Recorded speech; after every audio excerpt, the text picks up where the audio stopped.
The truth about this war is that Ukraine has been doing our dirty work for a long time now.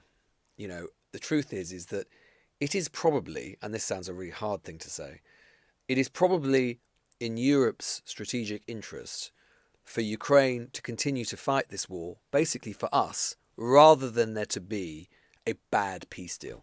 What do I mean by that? Well, because if there's a bad peace deal, which basically involves the complete transfer of land, including parts of Donetsk, as you were saying, John, yesterday, are heavily fortified and are basically not just the front line of Ukraine, but the front line for Europe. If Russia takes control of all of that, if it has a pathway to a new invasion of Ukraine within 18 months or 24 months or 36 months or whatever it is, if it's able to move some of those troops that are down there now to the rest of Europe, then you can see, and top military strategists and diplomats are, believe me, so deeply concerned about this, that you can easily see a pathway to a Russia which is now armed to the teeth, which is turned its economy to a full-time war siege economy, to decide to try and test European resolve and defences elsewhere within the next 5 years.